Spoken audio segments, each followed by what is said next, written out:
Армысыздар, құрметті қадірменді әлеуметтік желідегі біздің сөз қадірін өз қадірім деп білетін оқырмандарымыз бүгінгі сыр сұхбат айдарында облыстық республикалық халықаралық айтыстардың жеңімпазы, жүлдегері, 2021 жылғы асыл домбыраның иегері Тархан Әбдіманат сыр сұхбат айдарында. Қош келдіңіздер.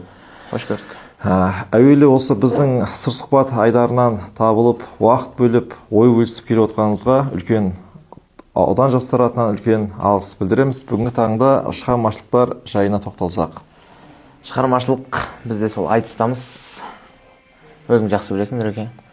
Енді өлең жазу қазір шығармашылық бір керемет бір қарқын алып жатыр деп айта алмаймын. Шабандап тұр. Себебі қазір бір әлеуметтік желіде бір жобамен айналысқалы жатырмыз. Соған байланысты дүниелерімізді алдын ала толықтырып жатырмыз. Бір күн жарқ ете қалған кезде тамашалай жатасыздар деп ойлаймын енді. Рахмет. Әрине үлкен бір жаңалықтар күтеміз шығармашылықтан. Жалпы тек қана айтыс бағытымен шектелмей, өлең, поэзия жағынан да бұйыртса үлкен туындылар күтеміз. Биылғы жылды президентіміз еріктілер, яғни волонтерлар жыл деп бекітті. Яғни өзің еріктілер дегенде қалай түсінесің? Еріктілер деген енді түсінікті ғой. Еріктілер деген бір халыққа, жағдайы жоқ отбасыларға, бір әлеуметтік топтарға бір азық-түлік тарату емес, немесе тегін көшеде қоқыс теру емес. Еріктілер деген жалпы мысалды алыстан іздемей осы Жамбыл ауданының жастарынан өздерінен айтсақ болады. Мысалға қазір көп балалы аналарға, отбасыларға фитнес жаттығу орталықтары тегін, одан да басқа шаштараз керек дүниелердің барлығын реттеп жатыр екен. Ол бір жыл бұрын бастап алып қойған. Солай толыққан түсінуге болады, бірақ енді былай шектелуге болады деп ойламаймын енді бір. Жай ғана бір көмектесіп өту, бір жолдық азық-түлік тарату, болмаса жаңағы көшедегі жолаушыларға ыстық кофе шайын апарып берумен шектеледі деп ойламаймын. Рахмет.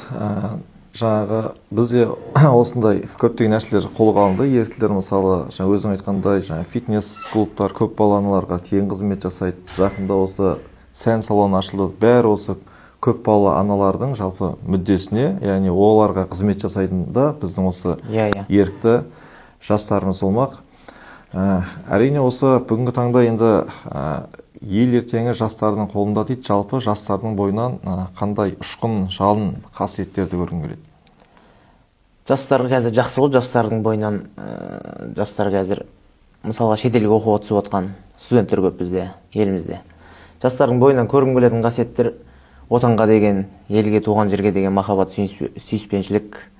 Себебі қазір болашақ, өзің жақсы білесің, болашақ программасымен болмаса шетелге оқуға түсіп, сол жақтағы мәдениетті сіңіріп, ұлттық санаға зақым келіп жатыр деп ойлаймын да. Себебі сол жақта қалып кетіп жатқан кез бізде жастар көп. Сол жақта кәдімгі Қазақстанға оралмай, сол елдің мүддесіне жұмыс істеп жатқан бізде студенттер көп. Сол мысалы қайтпай қалып жатқанның бәрі сол бір патриоттық, болмаса туған елге, жерге, отанға деген бір махаббаттың бір кішкене қатты қарқын алмай тұрғанынан деп ойлаймын енді.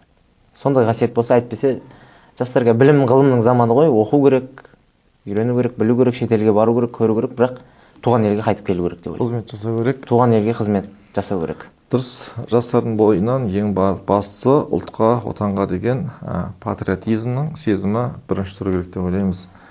Осы бүгінгі осы эфирге келіп, аз уақытта осындай көлемді ойлармен бөліскенің үшін үлкен біз алғыс білдіреміз.